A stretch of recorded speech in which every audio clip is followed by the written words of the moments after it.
C'était ma première fois de visiter Yamoussoukro, pourtant je suis passé, on peut dire peut-être une, je n'ai pas envie de dire des conneries, mais peut-être une centaine de fois, sans vraiment m'intéresser à la ville. Et je pense que ce projet-là m'a permis de voir tout ce que je manquais en fait dans la belle ville de Yamoussoukro. Il y a tellement de choses à découvrir et tout. Et pour moi, c'est comme on dit, j'étais gawa dans mon propre pays.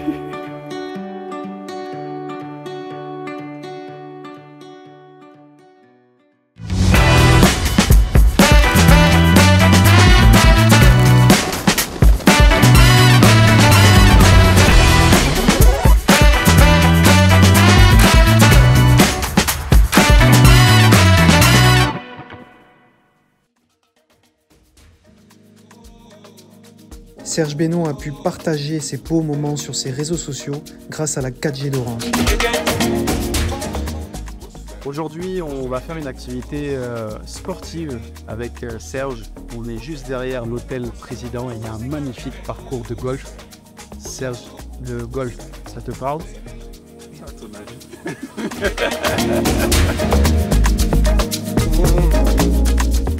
Très souvent, quand on vient à Yamoussoukro, on doit par l'hôtel Président. Mais moi, je n'ai jamais su qu'il y avait un parcours de golf juste derrière. Et là, je viens de découvrir et le parcours et le sport en lui-même. Parce que moi, le golf, c'est pas quelque chose qui m'intéressait. Mais l'avoir essayé là, ça m'a permis de comprendre que c'est pas juste un sport pour faire le malin, mais que c'est vraiment du sport. Hein. Parce que taper dans le truc comme ça sur la balle là, faire comme ils appellent ça, faire le swing. 2 fois, 3 fois comme ça, tout ton corps te fait mal. Donc c'était bien, en tout cas c'était une très belle expérience. Ah, bravo! Donc la croisière, pour un garçon, c'est 30 fois.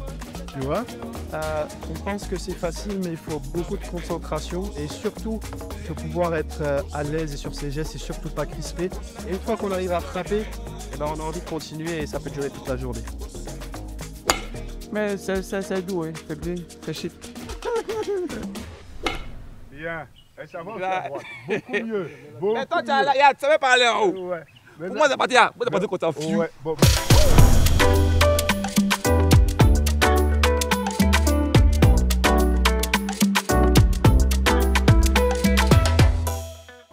Dans la basilique, je passe devant tout le temps quand je vais à Taloa ou enfin même quand on va à Boaké, n'importe où.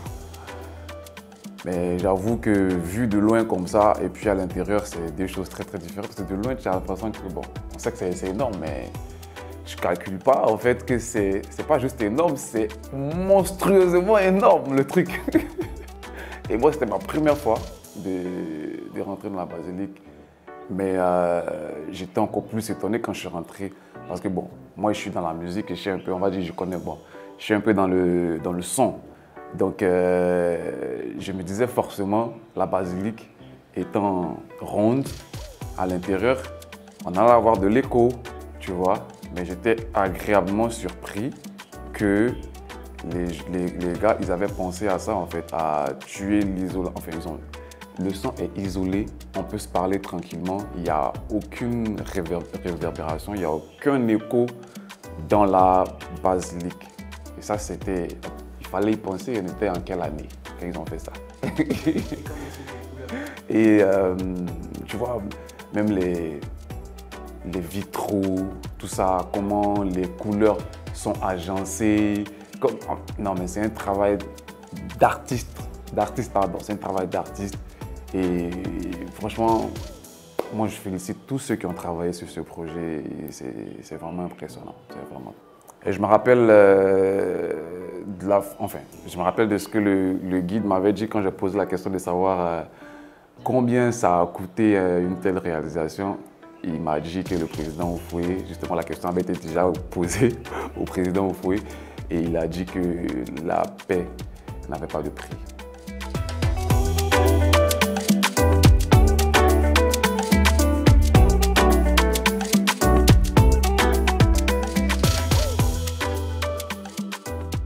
On est actuellement à la Fondation de la Paix à Yamoussoukro et c'est l'un des bâtiments emblématiques de Yamoussoukro qu'il faut absolument visiter.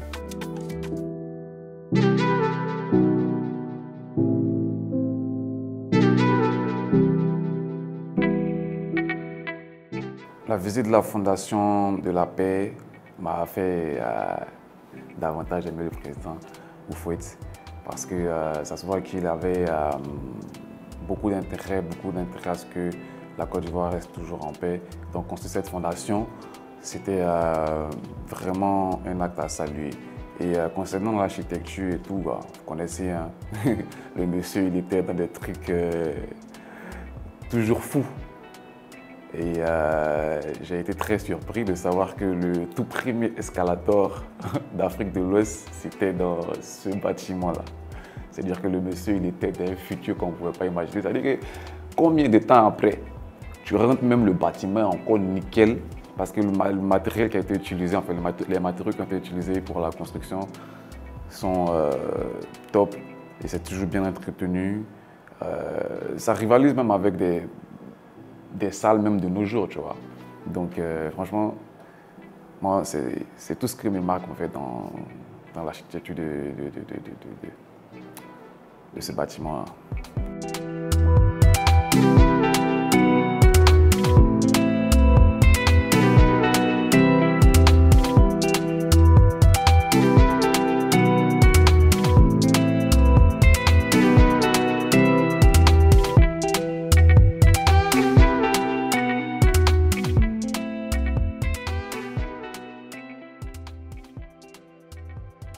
Comme on dit, on réserve le meilleur pour la fin.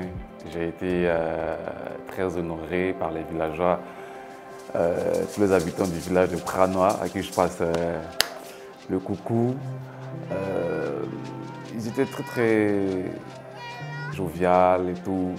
Ils ont fait même sortir le masque pour moi, histoire de, tu vois, découvrir et tout. En tout cas, c'était très bien. Aller visiter aussi les villages et découvrir la culture, c'est aussi participer au développement du tourisme. Et moi, j'ai pris vraiment beaucoup de plaisir à le faire. Et quand je pense que c'est juste un masque parmi tant de cultures qu'on a en Côte d'Ivoire, tant d'ethnies et tout, je suis vraiment impatient de découvrir les autres. Et comme on le dit, la culture, c'est ce qui reste quand on a tout oublié. N'oublions pas notre culture.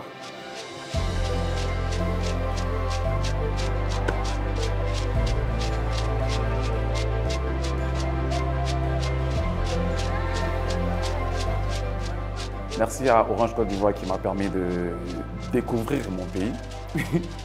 Mon doux pays, c'est une très belle initiative et ça a été une très belle expérience pour moi parce que je le redis encore, j'étais Gawa dans mon propre pays. Aujourd'hui, moi, je peux me vanter que je connais un peu Yamoussoukro. Et toi, tu attends quoi?